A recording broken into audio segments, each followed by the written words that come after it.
We're back, guys, with another episode of the Chella's Way Experience.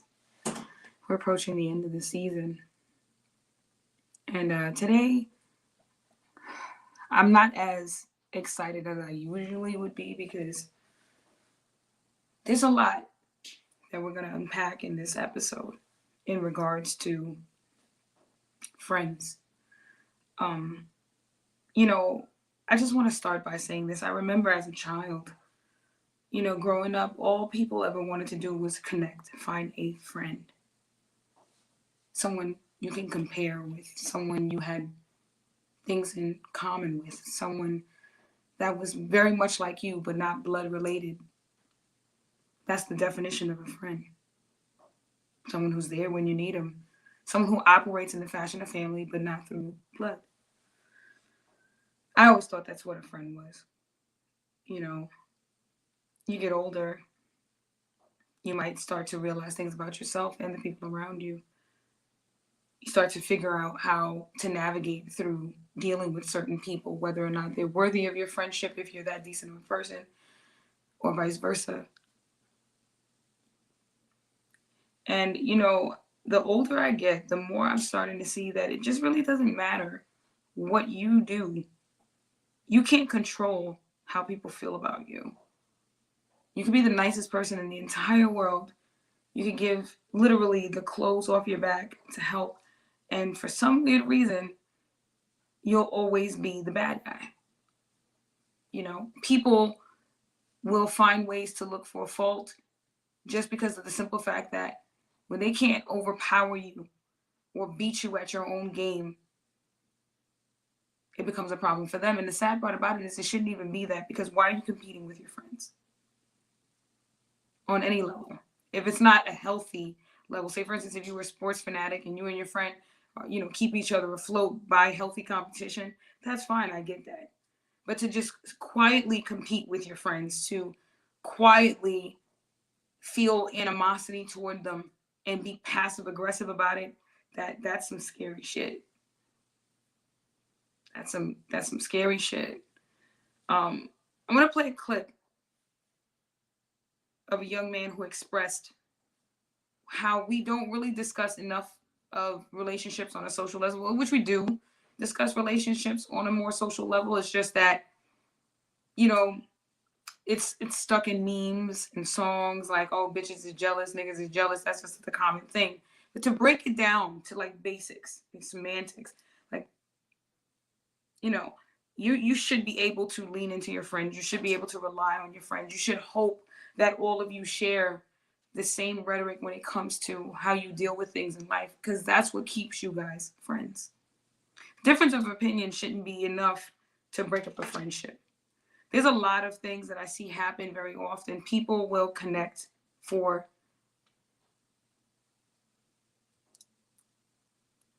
what they need, not because of who you are. Relationships have become purely beneficial, even on a social level. And that's just where we are in time these days. But I want to play this clip because I found it to be very interesting how he, explained that people will spend time around you and truly not like you at all, which we know that. But he's right. It's not being discussed enough. So let's play that really quickly. Y'all know something we don't talk about enough is long-term friendships that don't like you. So I know we talk about in marriages and long-term relationships how people will be married in long-term relationships with people that don't like them. Like a lot of husbands will marry a trophy wife or marry a wife that's gorgeous or pretty, or she looks good on his arm, or he feel like he just went up from an aesthetic standpoint, but genuinely does not like the woman, does not like his wife, does not, and I think wives do it too. And I think same thing in queer relationships. I think people will be in relationships with people they do not like. We always talk about it from a romantic sense, but we never talk about friendships that you're with for years where the person just does not like you. They think you're the life of the party. They think that you have an aesthetic that works with their friend group. You're cute. You dress cute. You know where the best restaurants are, your vibe, whatever. But deep down, they don't like your perspective on things. They don't like the advice you give. They hate to hear you vent or talk for too long. They don't really care about a lot of your interpersonal problems. They don't care about your family, things like that. They don't actually like you. They don't like you. And as I get older, I really want to start being more in tune with the people that do not like me. I feel like for the best human life experience, it's better to be around people that like you than people that don't like you. I don't want a partner that does not like me. I don't want friends that do not like me. Y'all are the ops. That's really to me, that's truly the definition of keep your. I have to say that I agree because I myself have experienced that, not on just one occasion, but more than one. Saying to myself that the people I thought were solid people, friends, everything was gravy, nothing going on, share most of the same experiences, aside from a few. Now, no one's life is perfectly designed, nor is it identical. So, with that being said, if we all are born to be different and we're unique in our scenarios, why do you care to be exactly like someone else or dislike a person because you want to be like them? That's just mind blowing. And I understand that these are thoughts we should get used to, but why? Why? Why, as humans, why are we acting this way? Why are we upset at someone else for their accomplishments when they worked hard for that? It is not my place to judge someone who got it how they got it. To dislike them because they got it how they got it. That just seems hateful. And then they turn around and say things like, I'm not a hater. No, you are. And the reason why we're talking about this friendship stuff, why we're really diving in on the subject and we're looking for the hardcore details behind the emotions that drive the people to do the things they do towards their friends is because Shanquella Robinson is a direct result of that. Now, if you guys haven't heard about the story of Shanquella Robinson, she she went to Cabo with 6 friends. The details are still somewhat unexplained to this at this point. We're waiting. Luckily, the FBI opened up an investigation. This took place, from what we understand, on October 28th. So, shout out to Hollywood Unlocked for that one too. So yeah, they launched an investigation, which I'm hoping they're able to seek justice in this matter because we are aware that this is an international crime. There's a lot of activists, a lot of people looking for justice, a lot of people really stepping up to find ways to have this resolved and bring forth the people involved in this young woman's death. Now, sadly enough, as journalists, as bloggers, as YouTubers, it is our due diligence to share the entire story, not just a part of it. I have to, I'd be remiss if I didn't play this video in the physical altercation that directly led to what what was the reason behind her passing. It's sad that my words are muffled because I still can't believe with what I had to watch that they you know I, yeah. So, Faith, let's play the clip of the altercation between Shanquella and her friends. Now, we're still looking for the social media handles for all of these people so that. Quilla, can you at least fight back? At least something? At least fight.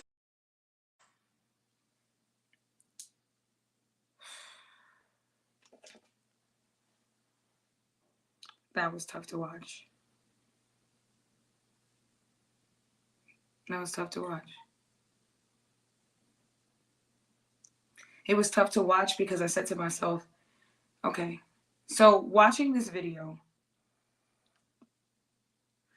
I noticed that Shanquella was already naked before they fought. Well, before the woman beat her down. I don't even want to say fought because Shanquella didn't fight back. She didn't have a chance. Before any of that had took place, there was a lengthier video out that was circulating.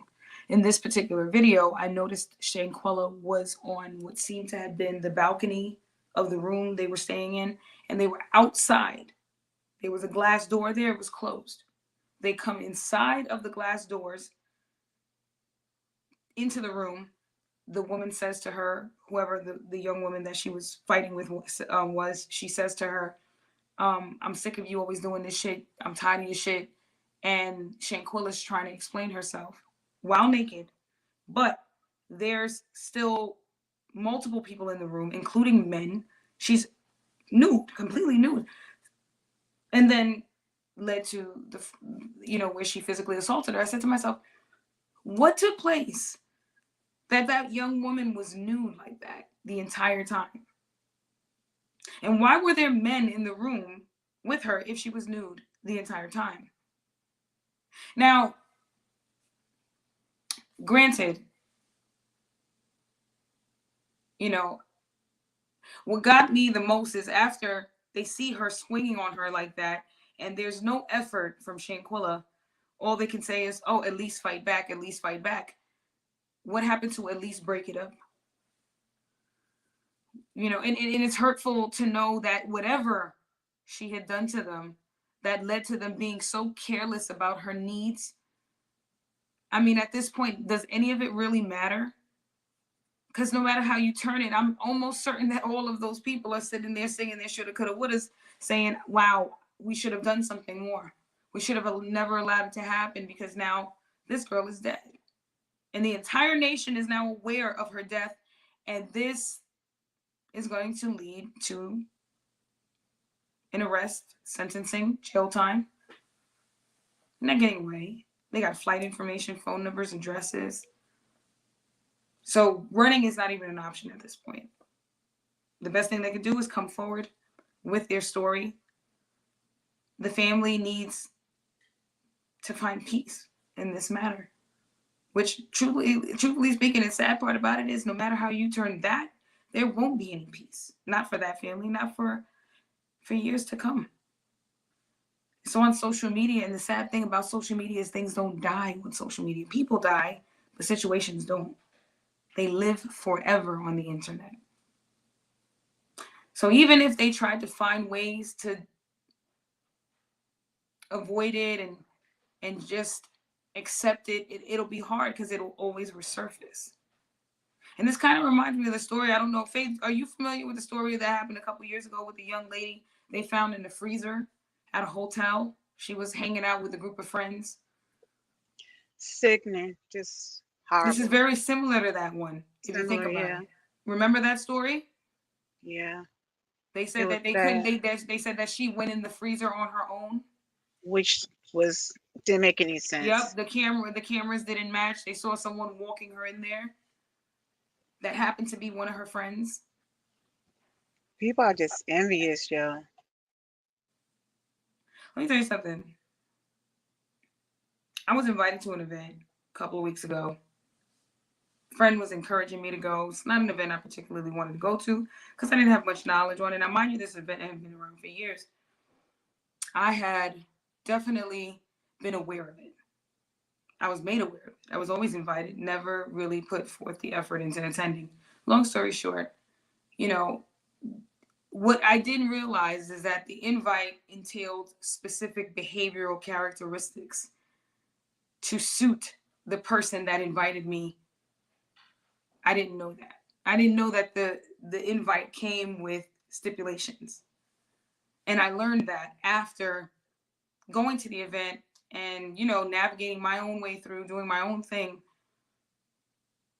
Everything I did seems to have upsetted the person that invited me. And I said to myself, what is going on here? None of it made sense. The only thing that you can, the only thing at this point that I could attribute from the scenario is that sometimes, your presence is a gift and a curse. Mm-hmm. It can be a gift and a curse. Sometimes your gleaming light, your aura, your shining personality, your fearlessness to be expressive in every, shape, form, or fashion can be really, really cringing to someone else. You know, of course, prayers out to the family for sure. And imagine that. Imagine you being you and it makes someone else boil. Makes you wonder, why even continue being friends with the person? Why? Why continue to be around me if everything I do upsets you? I've And you come to said something earlier. You said something earlier that just like really it made me think because you were so accurate. You were so right. You could be friends with someone, and no matter what you do, it's ringing. Like my voice is so like it's so messed up right now. I'm just trying to fight the tears because that is a nightmare as a parent, as a mother, to get a call like that. of course. And you said something earlier. You was like, no matter how you could be friends with somebody, just going above and beyond, and they just don't like you. Nope. And that is so true. You The could whole give them the time. shirt off your back. You can give them all the rides they need, help them with whatever they need financially, there for them to be a shoulder to cry on, and they will still not like you. No. It's No. like it makes them not like you even more because you're capable of being there for them. But when it's your turn, they're not there. That's just horrible. Strength makes people jealous if they're the weak type. People that naturally have strength and are used to that don't look to be the strongest one in the room. Let me tell you something, the truth about a strong person, because this was said to me last night, and I didn't even consider it because I was so busy being strong. I didn't even take it into consideration. The person said to me, "We're strong people, and it's hard to find people like you. Like it's hard to find people that are just as strong as you. So when you kind of find something like that, the first thing you do is adhere to it because you finally feel like you have this sense of relief. This like I could put my guard down. I can relax now because there's someone that will carry the load because they operate the same way that I do. That's the way it should be. You should be comfortable knowing that everybody in your circle has the same talents you have. So God forbid anything's lacking here or there. There's always someone to pick up the slack. It becomes teamwork. A partnership, whether it be an org group. Nonetheless, it still becomes teamwork. And that's where trust and friendship really takes its reins and does what it's supposed to do. It demonstrates scenarios that, are instrumental in life, in the friendship, and in characteristics and how you develop, because we get better every day. We become more refined in everything we do. If you're decent as a person, you're going to look for ways to better yourself every chance you get. There is no changing that. There's no stopping that. You have to be open to it. It's like peeling layers of skin, but it feels good when you're this new you every time. You're getting closer and closer to some form of completion. Because that's what really we look for as humans. We look for ways to feel complete, not just financially, not just emotionally, not just sexually, not just physically, and not just spiritually. All of those things have to come together for a person to feel complete. It shouldn't be, oh, I'm good here, I'm good here, but the rest of these are empty. Like, no, it can't be that way. It has to be full force all across the board. And me, myself, I'm still in search of self fulfillment. I'm not done yet. I'm doing a podcast. I don't know what I might do tomorrow. I don't know what I'll do the day after that, but I know that whatever I feel like doing when I wake up that day, if I feel like I have to, roll out my next move, I have to start figuring out ways to formulate this plan so that I can see where it takes me, you know, achieve this goal. Because I know me personally, I can't rest until my project is done.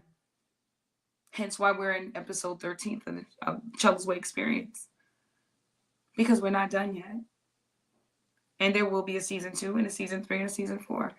We're never going to stop because as long as the world is suffering in the ways that it is, there's always going to be people like me, like Faith, like anyone who cares, sitting here expressing their concerns and putting forth positivity until the world figures out how to get it fucking right.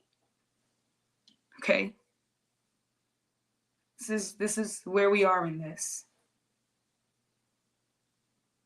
You know, that young woman, she wasn't deserving of that. To know that, you know, I just hope that these people are all indicted in this. Everyone that was there and witnessed anything. I don't care if you didn't directly put your hands on the girl. The fact that you allowed it to happen, co-conspirator, you need to be charged. But we have a questionnaire, so we're going to roll that out. Let's do that. So how can you notice when your so-called friends are jealous or envious of your life? This was the question. How can you notice when your so-called friends, okay, how can you notice when your so-called friends are jealous and envious, same thing, of your life? I think that people start to display signs. I think like I mentioned earlier with the scenario with me and the invite, the things that I did irked the person because they realized maybe they bit off more than they can chew. There was no direct disrespect in any way, but everything I did seems to have rubbed them the wrong way, which clearly was an indicator that there was a problem. Yep. And it's sad because I didn't know there was a problem. But like I said, you'll start to see that passive aggressive behavior leak out into things they might say or do for you. Extremely competitive, always want to compete with you.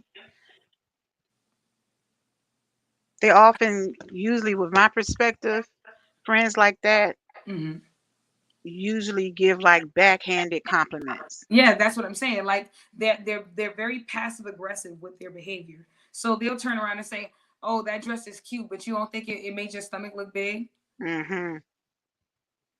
That's what we would can call a backhanded compliment. Gossiping about you, Mm-hmm. spreading Telling lies. people like, "Well, I don't know why you would do something like that because you just be looking dumb." As opposed to a supportive comment like, "Why would you put yourself in this scenario like that? You know what the result will be. I don't want to see you like that." That's what a real friend would say, Hmm. right? So we're giving you scenarios that help to demonstrate what a real friend and a fake friend would do.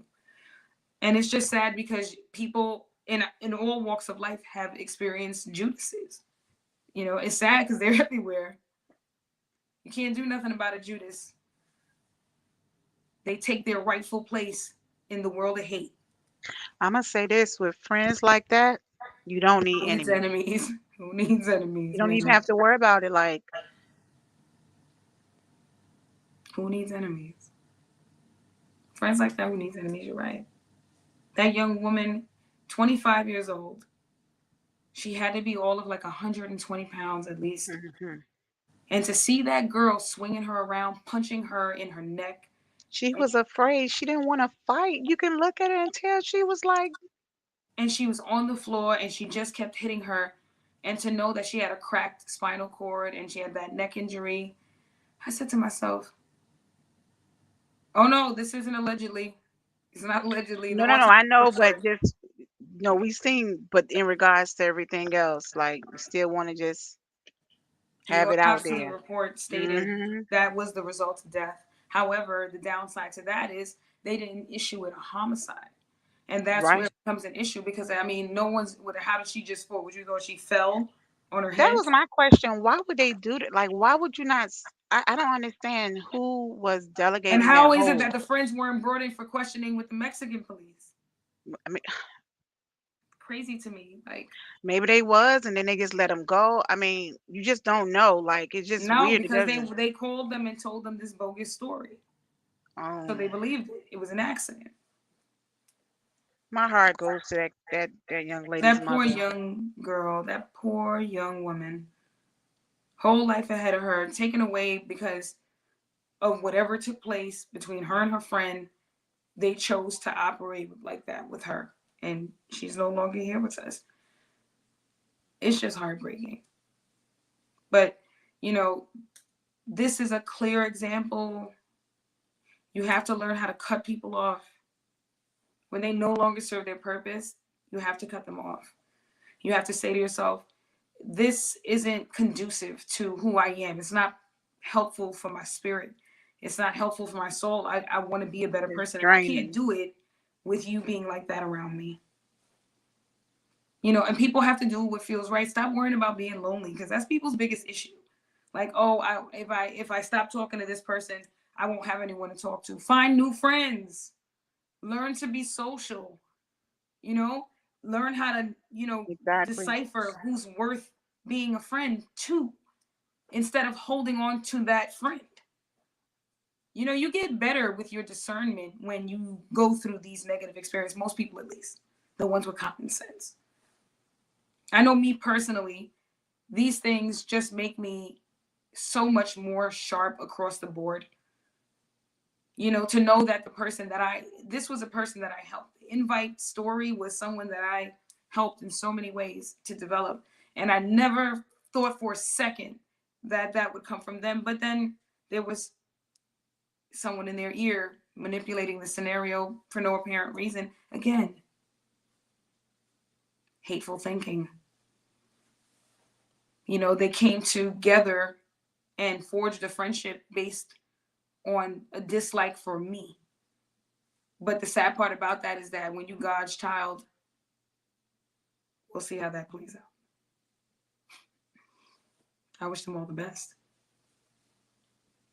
Because I'm truly innocent and I know that.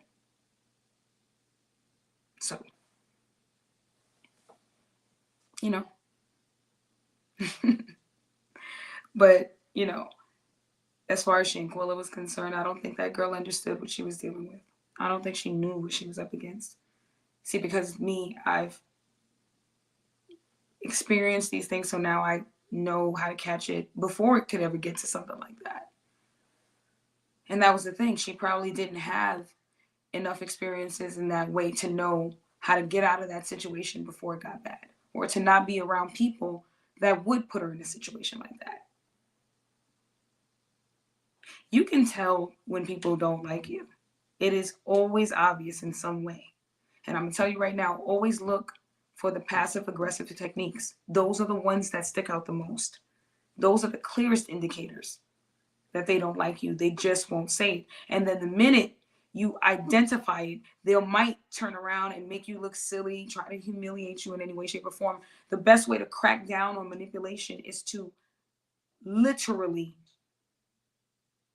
bring it to the forefront. Waste no time at all. Automatically address it head on. When you do that, you stop a manipulator dead in their tracks. It's a known fact. Yeah, facts. It is. It's a known fact. There's ways to figure out these things without ever having to address it directly. You can see the signs. People will let you know. You might see, them categorize you differently as a friend. You might see them say, oh, yeah, well, I didn't think you would like to come to this event, so I didn't think to ask. Knowing that there's a good chance that you might have had a good time with them. You would have came looking how you look, and maybe that was the problem too. People don't like to be outshined, Hmm. but it's not my fault that you live in the dark. Well, I didn't not put you. everyone is like that. It's just friends that the people that have like so many insecurities. They so insecure. Of course, of course, extremely. It's almost unnerving how people can be this way. But you know what? Thankfully, like I said again, I've always been someone who navigates pretty well. I focus on a lot of awareness, and I pay attention to my surroundings. So, because I'm that way, I was able to avoid ending up in situations with people that didn't like me and would line me up like that. Oh, because trust and believe, I'm almost certain that if I was as sweet as I was 24/7, 365, I probably would have ended up in a situation where people would have tried to line me up.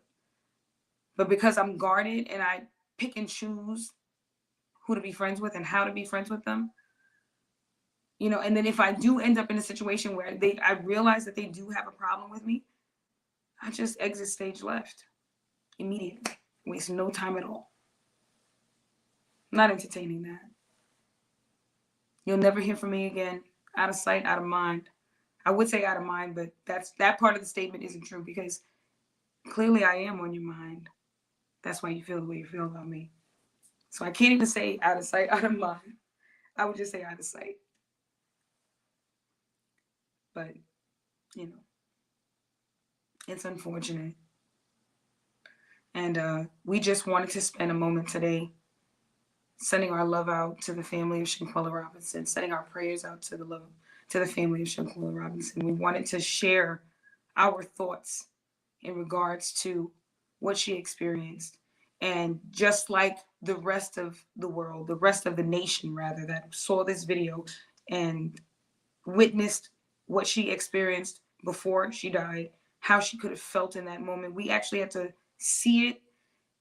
I don't think anyone's going to recover from that, and they're always going to make sure that they remind their children, their friends, their cousins, whatever, that it's not unhealthy to be social and get new friends. It's unhealthy to surround yourself with the same type of people you find yourself trying to escape from. 100%. I have to say that is a solid statement. 100%. You're better off going out there and making new friends and seeing what the world is like and taking your chances than, yes, sleeping with snakes in the grass. It is what it is. You know what I'm saying? Mm-hmm. The sad part about it is sometimes people are really good at identifying, at disguising, not identifying. People are really Until good at that mask disguising. falls off. Yep. At some point it will. It always does. Mm-hmm. People, they unmask through the passive aggressive behaviors, the backhanded compliments, the lack of efforts. Those are all them unmasking. Chella, question. Do you remember like growing up and it's like our mothers always had the right answers. They knew who was our friends and who weren't our friends. I remember my mom always telling me, this person is not your friend and you're gonna see. Yes, yes, Oh, yes, I'm telling you, yes, this is how this is gonna end up. And yes. we're so like what you said earlier, we just, we really want to be friends with you want to be friends, you're cordial. If you're going to hang with someone, you're not going to be envious of them, but that same person that you're cool with and you thinking you guys maybe are like sisters or whatever, your mom is like, watch her. And then Right. later on through the years it surfaces and you like, wow. Like my mother's deceased and I'm like, wow, like everything that she said about this particular person. Of course. And I recall going through scenarios like that where my mom had to, constantly remind me, stop hanging around with that particular person because that person doesn't have your best interest at heart. I remember hearing that a lot, a lot. And I had to learn the hard way. Yes, there has been instances in my life where I said to myself, like, damn, I thought you was cool, but I guess not. I went through that a couple times this year. Yeah, And it was shocking for me. I was shocking like for me at too. least 3 different cases already within the span of 6 months that have resulted in me losing friends. And let me tell you something. There's a difference between a person that can't keep friends and a person that loses friends. That is not the same thing. A person that can't keep friends is a person that has habits that no one wants to tolerate. That's why you don't have friends. Then there's a person that loses friends, but they're losing friends because they're realizing who they are. We're talking about two different sides of the spectrum now. You have to know Hmm. what the difference is. You have to know if it's you or if it's them. Now, if you know you, then you'll always know that it's not you and it's them. Especially if you know how to operate, every single day as a positive person. You shouldn't have those kind of issues. Good people don't have those kind of problems. Good people don't fight with each other about silly things. They don't focus on that. They try to uplift each other. And Hmm. even if there's a disagreement, they bring it to the forefront. Like, yo, girl, I don't agree with that, man. I And wasn't who digging that. goes on a vacation with your friends and just does like you're supposed to be there to Yeah, have a good that time. And then not only that, they said, the body was left in Mexico while the 6 people returned back to the U.S. and it cost almost $6,000 to get the body here.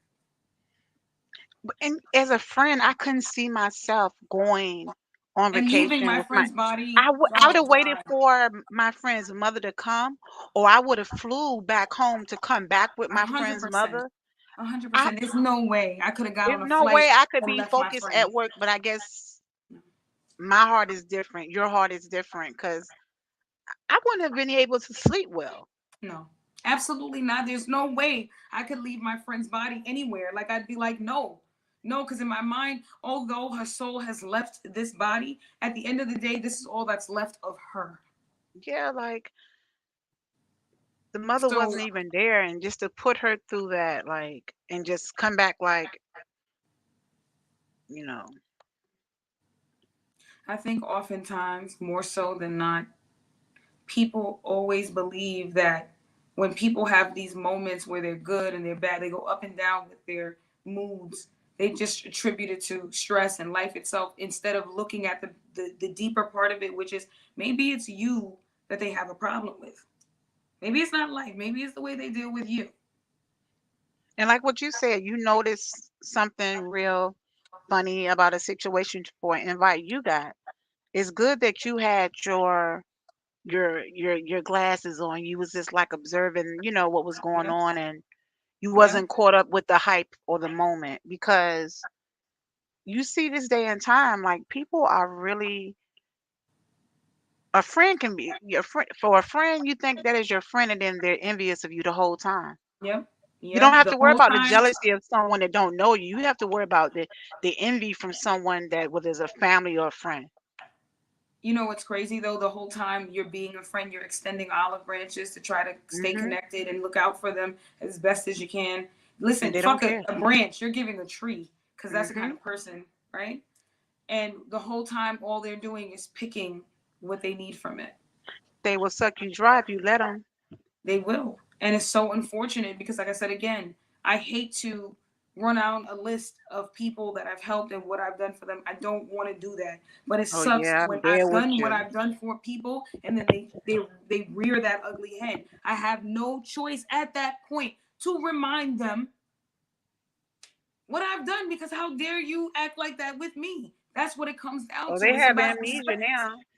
They have Yeah. stabbed you in the back and helped you look for the knife, and the whole time they put it there. Hmm. We're going to conclude the show by saying, we're closing out the season. We're going to have Daniel's Leather's interview dropping soon. Stay tuned for that. That's the gift of giving experience with Daniel's Leather. Um, we've got possibly one more special guest. Um, we're not going to disclose that just yet. Just stay tuned for that. And I just wanted to Yes, say, that's going to be a nice surprise. this so far so good, and thank you to those that have joined us every week, Thursday nights at 9 p.m. Eastern for the Chuckles Way Experience. Myself and Faith Adorn Network. We appreciate the everlasting support from those who have subscribed. And be sure, if you haven't, to comment, like, and subscribe to the Chuckles Way Experience so you can get the full experience of what we do over here. Okay? How we view certain scenarios. And hopefully, whether you agree to disagree, you still find our points to be valid and passionate. Um, I gotta say, it's been one hell of a ride. I'm having a great time with you guys, and I'm so looking forward to more on a more epic scale. I mean, hopefully, we'll just put it out in the universe. Networks, networks, networks, right? We'll just keep practicing that. We'll every day we'll say that, and not that I don't dream it 100 times a day, anyways.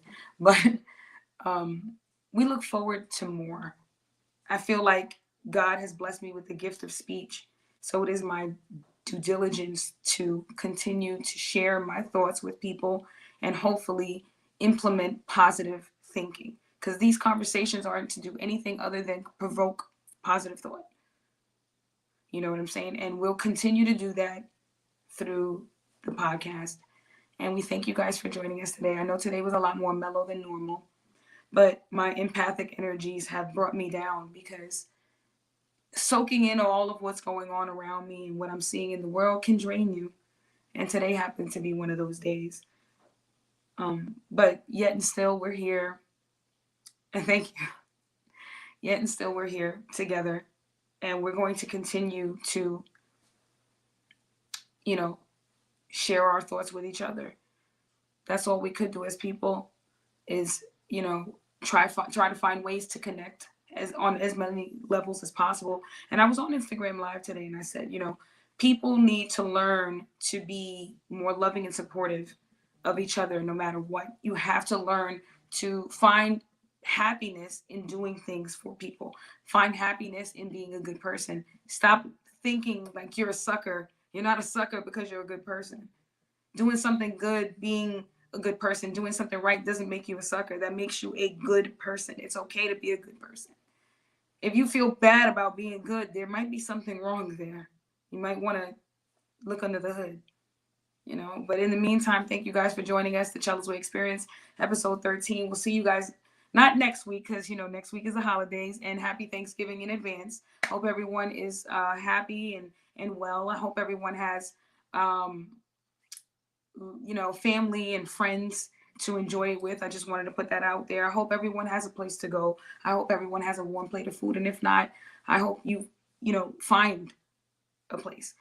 But yeah, try to find family members to connect with, friends to connect with, loved ones in any way to connect, because this is that time when we do that. We start to make sure that we stay close to the ones we love. And that's what the holidays bring. I gotta say, I'm super thankful for that.